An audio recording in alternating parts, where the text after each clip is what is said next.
하나님이여, 우리에게 믿음을 더하여 주시옵소서. 나의 힘이 되신 여호와여, 우리 함께 찬양하시겠습니다.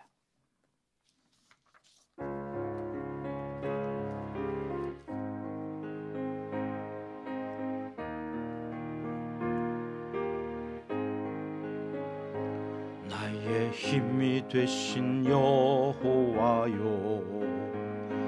내가 주님을 사랑합니다. 주는 나의 반석이시며 나의 요새시라. 주는 나를 건지시는 나의 주, 나의 하나님, 나의 피할 바위시요 나의 방패시라. 나의 하나님, 나의 하나님,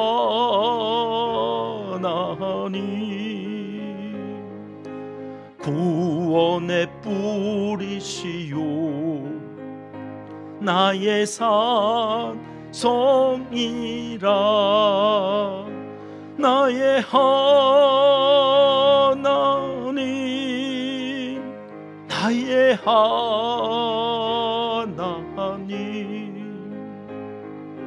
그는 나의 여호와, 나의 구세주, 나의 힘이 되신 여호와요. 내가 주님을 주는 나의 사랑이시며 주는 나의 사랑이시며 나의 의지시라. 나의 의지시라. 주는 나를 이끄시어 주의 길 인도하시며 나의 생의 목자 되시니 내가 따르리라. 나의 하나님, 나의 하나님, 생명의 멸류관으로 내게 씌우소서. 나의 하나님, 나의 하나님,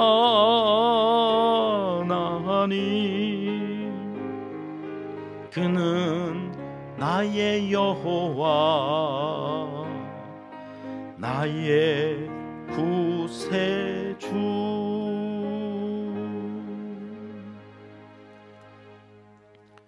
이 새벽 우리에게 주시는 하나님의 말씀은 역대상 27장 말씀입니다. 1절 말씀 함께 읽겠습니다.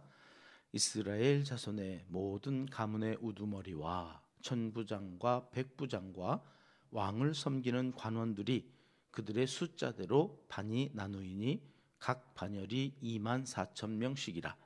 1년 동안 달마다 들어가며 나왔으니. 아멘. 오늘도 하나님의 놀라우신 말씀이 깨달아지고 그 말씀을 의지해서 기도할 때에 기도에 응답이 있는 복된 시간이 되시길 주님의 이름으로 축복합니다. 고린도전서 14장 33절에 이런 말씀이 있지요. 같이 읽겠습니다. 하나님은 무질서의 하나님이 아니시요 오직 화평의 하나님이시니라.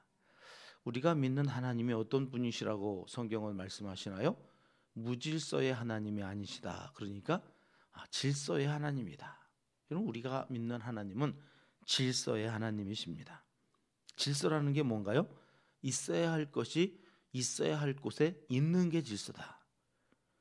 차도에는 차가 있어야 되고 인도에는 사람이 있어야 되고 신호에 따라서 차도로 사람이 지나갈 수도 있는 횡단보도를 통해서 건너가는 것, 이것을 우리가 질서라고 그러죠. 하나님은 질서의 하나님이시다.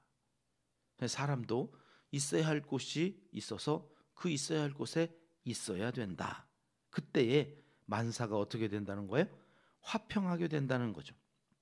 그래서 질서의 하나님이라는 말은 오직 화평의 하나님이시라. 보면 거기에 각주 사 이렇게 쓰여져 있어서 그 사를 따라서 성경 밑에 이래 가보면 화평의 하나님이시니 모든 성도의 교회에서 그러하니라 이렇게 달려져 있어요. 무슨 얘기예요? 우리가 하나님을 믿는다면 그 믿는 사람들이 모여져 있는 모든 성도의 교회가 화평해야 되는데 그 화평은 어떻게 이루어지는 거예요? 질서에 따라서. 질서. 각자가 교회 공동체 안에 자기의 자리가 있어요. 그 자리를 자기가 잘 지켜서 그 역할을 잘 수행할 때에 하나님께서 그곳에 함께 역사하신다. 그럼 그곳에 평화가 화평이 임하는 거죠. 교회가 추구하는 여기가 교회인가? 성도들이 모여 있는 곳이 맞는가 확인하는 방법 중에 하나가 질서가 있는지 그 질서 안에서 온 성도들이 화평한지 그걸 보면 돼요. 은평교회가 교회 맞습니까? 교회 안에 있는 각 기관이 있죠. 선교회가 있죠. 여러분 그곳이 화평합니까? 질서가 무너져 있다면 화평할 수가 없어요. 맨날 싸우고 갈등하고. 여러분 오늘 우리 나라도 마찬가지죠. 질서가 있습니까? 아니요. 그렇다면 이렇게 혼란스러울 수가 없죠. 무질서해져 가는 것, 어떻게 이런 일들이 일어나는가? 오늘날 마귀 사탄이 하는 가장 악한 일 중에 하나가 이 질서를 무너뜨리고 혼돈에 혼돈을 거듭하여서 화평을 깨는 일입니다. 하나님이 세상을 창조하실 때의 모습이 어떠했다고 창세기 1장 2절은 우리에게 가르쳐 주십니까? 같이 읽어봅니다. 땅이 혼돈하고 공허하며 흑암이 깊음 위에 있고 하나님의 영은 수면 위에 운행하시니라. 세상은 어떠했다고요? 혼돈하고 공허했답니다. 온 사방이 앞을 분간할 수 없을 정도로 흑암이 깊음 위에 있었을 때 질서의 하나님은 빛으로 어둠을 밝히시고 혼돈하고 공허한 땅에 질서 정연하게 조화롭게 창조하여서 그 세상을 인간에게 맡겨주셨습니다. 그 인간에게 주신 첫 번째 복이 뭐예요? 번성하고 땅에 충만해서 땅을 다스리라. 이게 복이자 하나님의 첫 번째 명령이었습니다. 이 혼돈하고 공허한 세상을 하나님이 질서 정연하게 만들고 그것을 잘 유지할 수 있도록 너희가 땅을 다스려라. 그러기 위해서 주신 복이 번성이에요. 그러기 위해서 성장하고 자라는 이 과정이 있었던 거예요. 근데 우리는 성장하고 자라면 하나님의 질서 안에서 잘 살았어야 되는데 교만하여서 자기가 하나님이 되려고 했던 사건이 선악과 사건이었죠. 그리고 나서 다시 세상이 혼돈 가운데 있어졌어요. 왜요? 공중 권세 잡은 마귀 사탄의 종노릇 하게 되어져서. 그래서 하나님께서 다시 회복하게 하시려고 하나님이 만들어 주신 것이 제사였고 예배였고, 그래서 제사와 예배를 우리는 뭐라고 부르기 시작했어요? 리스타트. 다시 시작한. 지난 하루에도 죄악 가운데에서 또다시 무너지고, 그래서 질서가 무너졌어요. 내 안에 있는 화평도 깨졌고 사람들과의 관계에서 있어져야 될 화평도 깨졌고, 여전히 갈등하며 아파하며 힘들어하며 혼돈 가운데 있는 우리에게 하나님께서는 또다시 예배의 자리로 부르셔서 다시 시작하자. 여전히 하나님께서 인내하시고 끊임없이 우리에게 기회를 주시려고 재림의 때도 늦추시면서 계속해서 또 하루의 삶을 시작하게 하신 이 새벽 우리가 하나님 앞에 왔습니다. 목적이 뭡니까? 질서 안에 들어가기 위해서입니다. 우리에게 맡겨주신 그 자리, 기도하는 자리, 예배하는 자리, 거기에 있을 때 우리가 가장 빛나는 거거든요. 자, 다윗의 말년에 성전을 위한 준비를 하면서 그가 한 일들을 보면 다윗이 하나님의 이 질서 아래 체계적으로 모든 것들을 조직해 나가는 것을 볼 수 있습니다. 교회는 조직 공동체여야 합니다.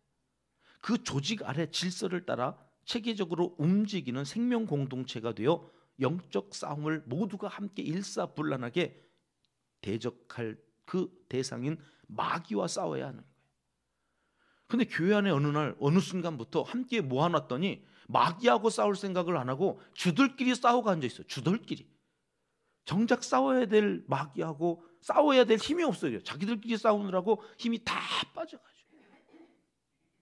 이게 마귀 사탄이 자기하고 싸우지 못하고 주들끼리 싸우다가 망해가도록 끊임없이 우리 안에 이런 악한 영들의 괴계로 혼란스럽게 하고 있는 이때에, 여러분, 우리는 지금 다윗이 성전을 짓기 위해서 조직하고 있는 것을 보는, 조직, 질서 있게 각각의 역할에 따라서 그 자리에서 그 일들을 하게 하는데요. 오늘 보면 1절은 무엇을 또 조직하나 한번 보겠습니다. 1절 말씀 같이 읽겠습니다.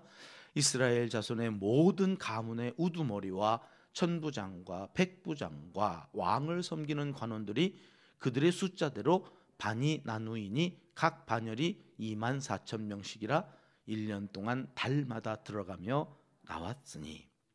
한 나라의 왕이 되면 자기가 왕권을 유지하기 위해서 제일 먼저 해야 하는 것이 사실은 국방이에요. 군사력이에요.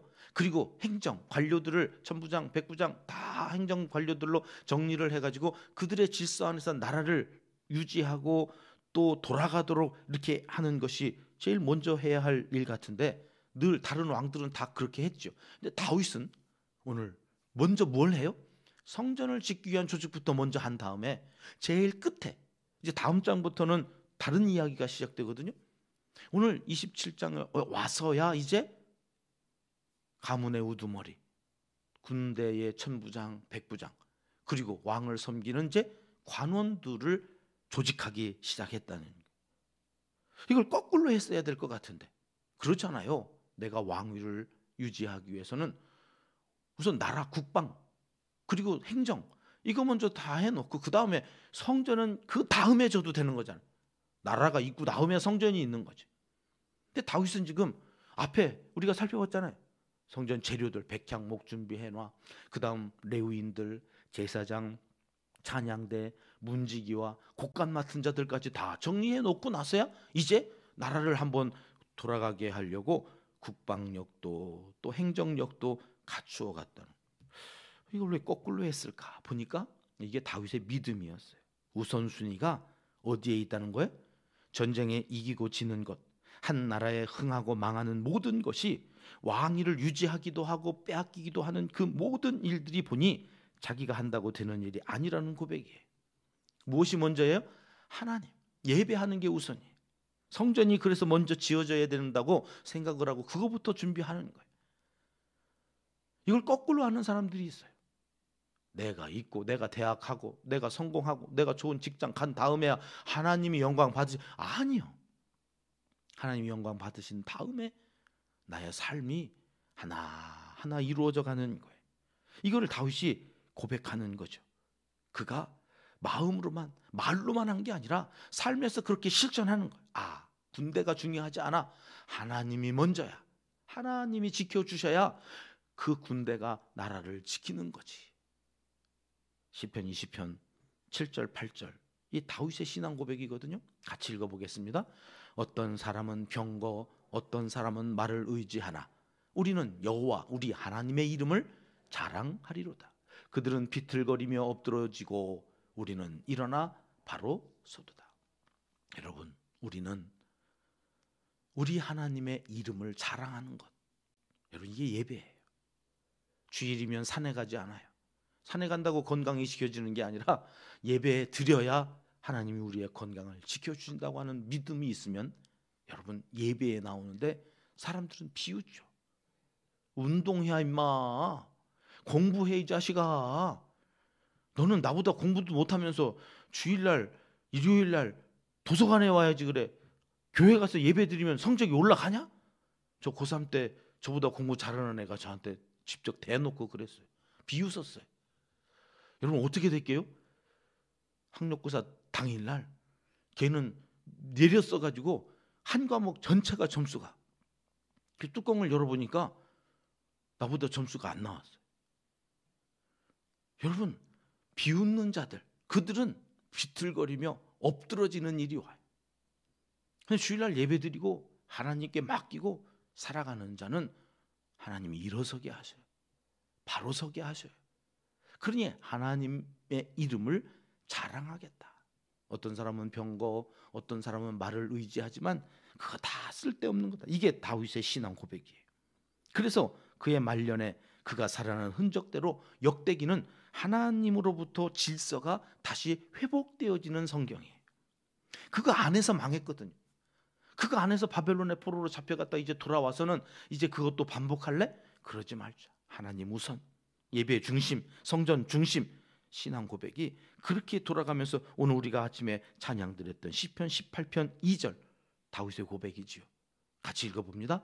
여호와는 나의 반석이시요 나의 요새시요 나를 건지시는 이시요 나의 하나님이시요 내가 그 안에 피할 나의 바위시요 나의 방패시요 나의 구원의 뿌리시요 나의 산성이시로다. 여러분, 성경 어느 절에도 하나님을 이렇게 다양한 언어로 하나님을 일목요연하게 그 신앙 고백으로 정리를 해놓은 저를 찾아볼 수가 없어요. 하나님이 어떤 분이신지를 다윗은 정확하게 꿰뚫고 있었던 거예요. 그러니까 말로만 고백하지 않고 진짜로 그 삶을 그렇게 살아내는 거예요. 하나님 우선, 하나님 중. 왜? 그분이 내 반석이고 내 생명이고 나의 하나님이시고 건지시는 이고 피할 바위시고 구원의 뿌리고 방패인데 어디를 가가지고 내가 살 수 있겠어요? 오직 하나님만, 그리고 하나님 중심으로 살아가는 그를 너희도 본받아서 이제 살아가야 하지 않겠느냐. 그래가지고 오늘 군대를 조직하는데 1절 말씀해 보니까 24,000명씩 12달 돌려요. 12달. 이걸 한꺼번에 다 하지 않고 24,000명, 한 나라를 지키는데 그래 24,000명 가지고 됩니까? 안 되는데 다윗은 그렇게 했다는 거예요. 한 달씩만 나라를 지켜. 앞에 제사장과 레위인들은 보름이었잖아요. 나라를 지키는 이 군대는 한 달씩 돌아가면서 돌아가는데 24,000명, 택도 없는 숫자로 나라를 지킬 수 있다고 믿었던 것은 나라를 지키는 건 군대가 아니라 누가 지켜준다고요? 하나님. 그래서 그 하나님께 맡기고 나아가는 사랑하는 평가족 여러분, 이렇게 함께 해주셔서 감사합니다.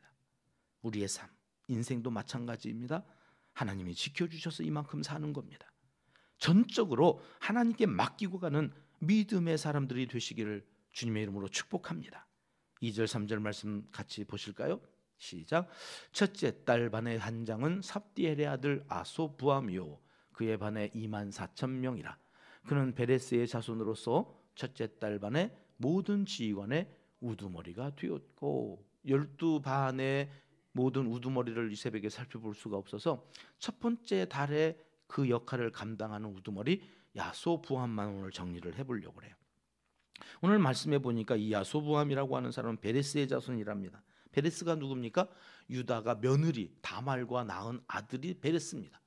그러니까 유다의 아들, 유다 지파의 정통 그 혈손에 아주 가장 잘 나가는 핵심 인물이었다, 그런 얘기예요. 자, 그런데 이 야소부함이 다윗을 어디서 만납니까? 시글락에서 만납니다. 시글락이 어디입니까? 블레셋 가드 땅. 사울의 압제를 피해서 다윗이 도망갔고, 다윗이 거기 숨어 있다고 하는 걸 알고 사울의 압제를 견디다 못한 이스라엘 사람들이 피해서 블레셋 가드로 도망가서 거기서 만났던 사람들이 여기 다윗과 야소부함이라고 하는 사람이에요. 이 야소부함이라고 하는 사람이 역대상 11장 11절에는 이렇게 소개되고 있습니다. 같이 읽어보겠습니다. 다윗에게 있는 용사의 수요가 이러하니라. 학몬 사람의 아들 야소부함은 30명의 우두머리라. 그가 창을 들어 한꺼번에 300명을 죽였고, 사울을 피해서 도망온 두 사람이 여기서 만나는데, 이 사람이 보통 사람이 아니었던 거예요.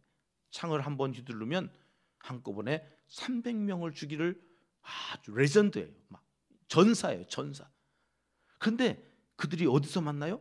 인생의 가장 힘들고 가장 어려운 순간에 만나요. 여러분, 사람은 언제 얻는 거냐면 잘 나갈 때 얻는 게 아니더라. 잘 나갈 때는 양아치들이 많이 구해요.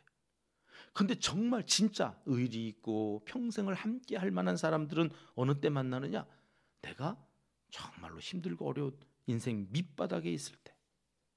창을 휘둘러서 한꺼번에 300명을 해결하는 이 사람을 다윗이 알아보고 거기서 그와 함께 죽음을 넘어서 전우회를 키워가면서 하나님의 나라를 세우는데 용사들로 키워가요.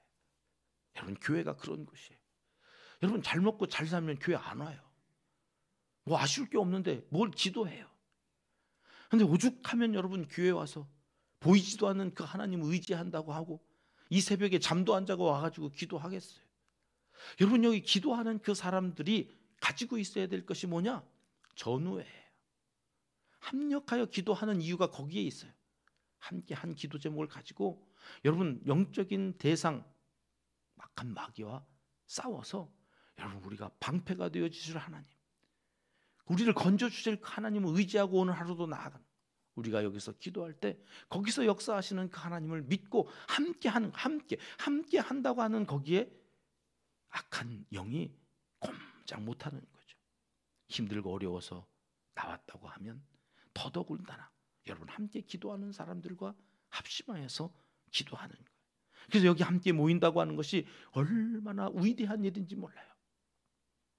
그리고 하나님께서 그들을 통하여서 나라를 지켜가시는데 강성한 24,000명을 가지고 나라를 지키는데 그 어느 때보다도 다윗 시대에 가장 강성한 나라가 돼요.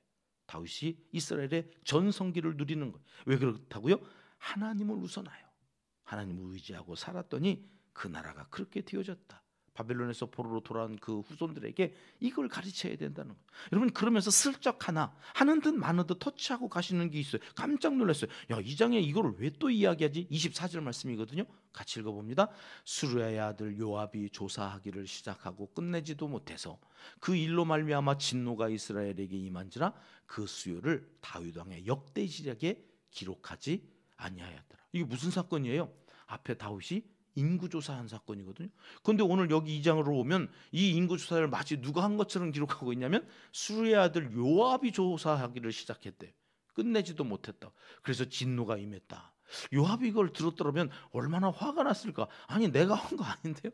근데 이 장은 지금 다윗이 했다고 하지 않고 요압이 했다고 하는 것처럼 은근슬쩍 이렇게 넘어가는 것 같은데, 사실은 앞장에서 이미 후손들한테 이야기했기 때문에 이것을 요압이 진두지휘했기 때문에 요압이 진두지휘했다는 말로 이렇게 정리를 해놓고 은근슬쩍 넘어가는 거예요. 그러면서 우리에게 하시는 말씀이 이거예요. 질서라고 하는 것, 선을 넘는 열심은 하나님께 늘 죄가 된다는 것을 잊지 말아야 된다. 그 후손들이 꼭 기억해야 될 것이 이거라는 거예요. 오늘 설교를 시작하면서 하나님은 질서의 하나님이라 했습니다. 고린도전서 말씀, 그래서 중요하다고. 여러분, 목자가 앞에 가는 거예요. 양은 그 뒤를 따라가는 것이 질서예요. 그런데 이거를 자꾸 열심히 있는 양은 목자 앞에 가려고 그래. 목자가 왜 이렇게 안 가냐? 목자가 도대체 어디로 이끌는 거냐? 그리고 지가 앞서서 가려고 그래. 답답하다 이거. 하나님은 응답 안 하시는 것 같아도 아니요, 우리에게 다 각자에게 맞게 시간표를 정하시고 그 시간표대로 움직이시는 거예요. 그러니 하나님보다 앞서면 안 되거든요. 기도보다 앞서면 안 되거든요. 하나님이 말씀하시기 전에 움직이는 거는 죄가 된다는 거예요. 무슨 일을 할 때 명심해야 합니다. 꼭 열심히 있는 사람들이 선을 넘어서 문제가 될 때가 많거든요. 다윗은 이 인구조사를 했던 것으로 크게 깨닫고 하나님께로부터 신뢰를 다시 만회했던 곳이 성전이에요. 그 성전을 짓기를 준비하는 그 과정에서 하나님이 다시 그를 인정하기 시작하신 거예요. 여러분, 그 선을 넘지 않아야 된다고 하는 교훈을 인구조사를 통해서 얻고는 하나님 먼저, 하나님 우선, 성전 중심, 예배 중심, 그렇게 다윗이 살아갔더란 말이죠. 오늘 하루도 그런 다윗의 마음으로 살아가는 복된 하나님의 사람들이 다 되시길 하나님은 이 새벽 간절히 원하시고 계십니다. 기도하겠습니다. 하나님 아버지, 힘들고 어려울 때 만나 힘이 되어준 사람들이 모두 장수가 되어 다윗의 국방을 책임지는 모습을 보면서 힘들고 어려울 때 한 마음으로 하나 되어 기도하는 우리가 그런 하나님의 나라를 세우고 지켜가는 용사들이 다 되게 하여 주시기를 원합니다. 오늘도 그런 좋은 만남을 허락해 주시고 각자의 주어진 자리에서 선을 넘지 않고 충성을 다하는 그런 믿음의 사람들이 다 되게 하여 주시옵소서. 이제 못다한 기도를 주님 가르쳐 주신 기도로 아뢰오니 하늘에 계신 우리 아버지의 이름을 거룩하게 하시며 아버지의 나라가 오게 하시며 아버지의 뜻이 하늘에서와 같이 땅에서도 이루어지게 하소서.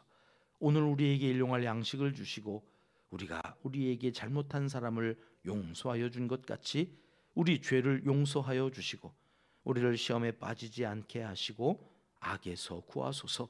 나라와 권능과 영광이 영원히 아버지의 것입니다. 아멘. 목요일 합심해서 기도할 제목입니다. 질서의 하나님을 믿는 질서 있는 성도의 삶을 위해서 기도합니다. 절대로 열심을 가지고 선을 넘는 일이 없도록 자기 그 주어진 자리에서 겸손하게 맡겨진 사명 감당해 나가는 하나님의 사람들로 한국 교회를 채워주시기를 위해서 기도하겠습니다. 우리의 네 번째 비전입니다. 이웃과 열방을 살리는 생명 공동체가 되게 하소서. 그래서 우리 교회 인근에 불이웃들이 실망하고 낙심하는 일이 없도록 구제하고 저들을 돕는 일들에 있어서 중심이고 진실인 우리 교회의 모든 사역이 되어지기를 위해서 함께 기도해 주시고요. 충분히 좋은 엄마 사역을 위해서 필요한 일꾼들을 세워주시고 함께 일할 때에 가정이 살아나는 역사가 우리 교회를 중심으로 해서 일어날 수 있도록 기도해 주시기 바랍니다. 오늘은 엘살바도르의 박기창 선교사님 이름을 한 번씩 불러주시면서 기도해 주시고요. 공주 농아인교회 전희숙 목사님, 주사랑 공동체교회. 이 주사랑 공동체교회는 베이비박스로 유명하죠. 뉴스에도 많이 나왔던 버려지는 아이들 그 박스 안에다 이렇게 놓고 가면 양육해주는 그런 주사랑 공동체 교회 위해서 기도해 주십니다. 환우들을 위해서도 계속 기도하겠습니다. 합심해서 우리 함께 기도하겠습니다. 참 좋으신